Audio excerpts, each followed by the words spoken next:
তামিম এসেছিল আমার সাথে, জানেন আমি প্রেসিডেন্ট হওয়ার পরে প্লেয়ারদের সাথে এরকম বসতে পারি নাই। প্রথম কাজ হলো এসেছিল আমার সাথে দেখা করার জন্য। আপাতত প্লেয়ার রিটায়ার করছে নাকি ও? ওকে, আপনারা সবাই জানেন যে আজকে ক্রিকেট বোর্ডেরই একটা প্রোগ্রাম ছিল। আমরা স্পোর্টস অ্যাডভাইজার মহোদয়কে আমন্ত্রণ জানিয়েছিলাম। উনি যদি একবার মিট করেছে আমাদের পাকিস্তান ট্যুরের রেজাল্টের পরে, যেখানে চিফ অ্যাডভাইজার মহোদয় ছিলেন, কিন্তু আজকে সে স্পেশালি আলাদা করে মিট করতে চেয়েছেন। আর আপনি জানেন যে কালকে টিম চলে যাচ্ছে ইন্ডিয়াতে একটা গুরুত্বপূর্ণ সফরে, এই জন্য মেইনলি। আর আপনি জানেন যে বাংলাদেশ ক্রিকেট খেলোয়াড়দের কন্ট্রাক্টেই একটা উইনিং বোনাস আছে, ওইটা আমরা যাতে যত তাড়াতাড়ি সিরিজ শেষ করছি দিয়ে দেওয়ার চেষ্টা করেছি। এইটাই মেইনলি প্রোগ্রাম ছিল। একটা কথা মাথায় রাখতে হবে, আমাদের এই সময়ে আমরা জানি আমরা অনেকগুলো ব্যাপারে স্ট্রাগল করছি। এই পুরোপুরি সহমর্মিত আমি আমার আগে বক্তৃতায় বলেছি যে বন্যা গেল, তারপরে আপনার মনে করেন এত ছাত্র জনতা তারা স্ট্রাগল করছে, 15 থেকে 20 হাজারের মতো, তাদের সবার প্রতি আমাদের সহমর্মিতা আছে। এই জন্য আপনি শুনেছেন ক্যাপ্টেন বলেছে তারা একটা পোর্শন দিবে।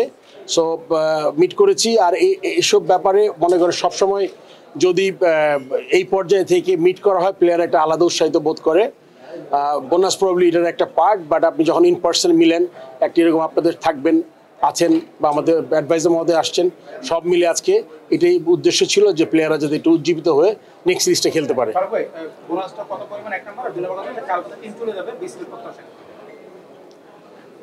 বোনাসের পরিমাণটা এক্স্যাক্টলি আমি 3 কোটি 20 আমার মনে কিছু পত্রিকা এসছে।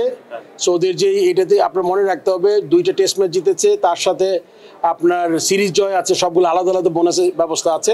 তো এটার একটা পোর্শন তো যাবে আপনাদের যে বন্যার্থ বা ত্রাণ তহবিল, আপনার যেটা আমাদের চিফ অ্যাডভাইজারের আছে।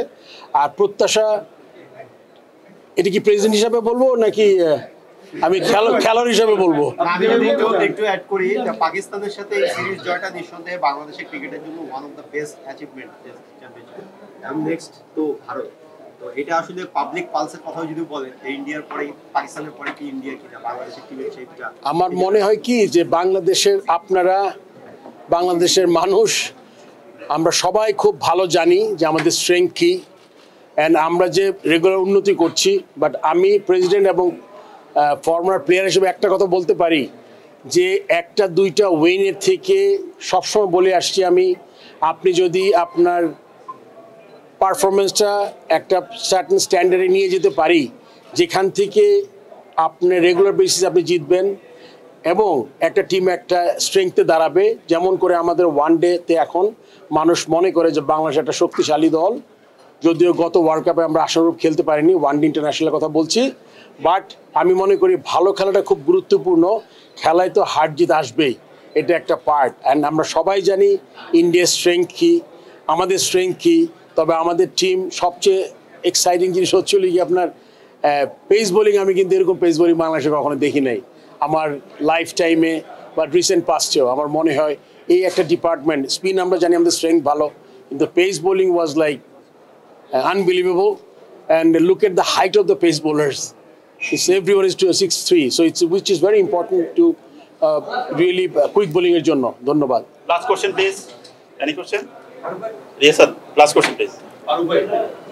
অসাধারণ কিছু কাজ আপনি এখন পর্যন্ত করেছেন জীবনে, আমরা যদি খেয়াল করি, যেমন তৃতীয় বিভাগ নিয়ে একটা ডিলেমা ছিল, সেটা আপনি করেছেন। ক্রিকেটারদের সাথে এর আগে আমরা বিভিন্ন সময় দেখতাম যে মানে রাষ্ট্রীয় যিনি চিফ, তার সাথে দেখা করতে গেলে ক্রিকেটার থেকেও অন্য মানুষের সংখ্যাটা বেশি থাকে। সেই জিনিসটা, এটা একটা গুণগত পরিবর্তন, এটা পজিটিভলি নিতে হবে। সেই জিনিসটা আমরা দেখেছি। আপনি আসার পরেই বাংলাদেশ ক্রিকেট দলে বাইরের ইন্টারফারেন্সটা কমেছে, যেটা আমার এক্সপেরিয়েন্স মনে হয়। তো কি মনে হয় কতদূর ফারুক ভাই এক্সপেকটেশন ছিল, কত পার্সেন্ট এখন পর্যন্ত আপনি করবেন? আমার মনে আপনি জানেন কাজ করার স্কোপ অনেক এরিয়াতে। সো যেই জন্য আমার একটু এক্সট্রা এফোর্ট দিতে হচ্ছে। আমি তো আসলে চাই শুধুমাত্র ক্রিকেট ডেভেলপমেন্টে ম্যাক্সিমাম কাজ করার জন্য। বাট আপনি যখন একটা কর্পোরেট হাউসই বলি বা একটা ক্রিকেট বোর্ডই বলি, যখন এটার স্ট্রাকচার মানি ওয়াইজ এত বড় হয়ে যায়, তখন কিন্তু আপনার কমার্শিয়াল, মার্কেটিং, আপনার লজিস্টিক্স, ফাইন্যান্স, এগুলো কিন্তু অনেক বড় আকার ধারণ করে।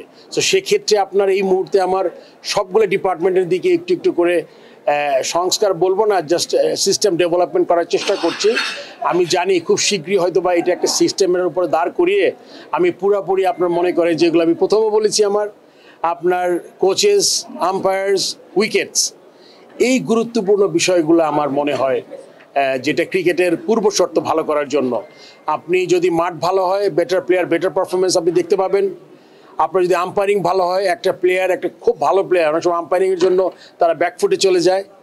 আর আপনার যদি এই কিউরেটার, যেটা মাঠের কথা এসে গেছে, সো এই জিনিসগুলো থেকে থাকবে আমার কোর এরিয়াজ, যেখান থেকে আমি মনে করি যে এসব জায়গায় ফোকাস কম, কিন্তু এসব জায়গাটা যদি আপনি ঠিকমতো ধরতে পারেন তাহলে কিন্তু আপনার চিন্তা করতে হবে না। ওই জায়গা থেকে আমি সময় বলতে পারবো না 3 বছর না 5 বছর, বাট সিস্টেমটা চালু হয়ে গেলে আই এম শিওর দ্যাট আপনি উত্তরোত্তর উন্নতি করবো বাংলাদেশ দল। Thank you, thank you. একটা ছোট্ট question, last question, last question এর সাথে ট্যাগ করে নাও। আচ্ছা, যদিও শুধু আমরা মর্নিং ওয়াক বলা হচ্ছে, আপনারা দেখলাম যে বসেছিলেন মাঝখানে, সেখানে আমিও ছিল। তো অনেকেই সেই প্রশ্নটা চলে আসছে বারবার যে একজন সাবেক অধিনায়ক বোর্ড থেকে রিজাইন করেছেন। আজকে ঘটছে নাকি?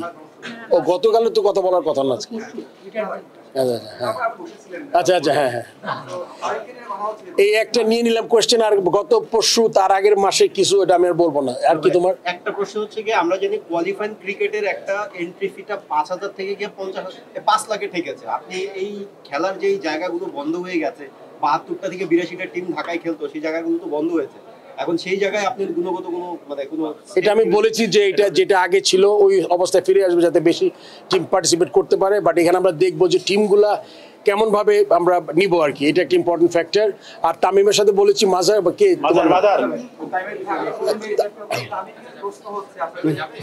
তামিম এসেছিল আমার সাথে, জানেন আমি প্রেসিডেন্ট হওয়ার পরে প্লেয়ারদের সাথে এরকম বসতে পারি নাই।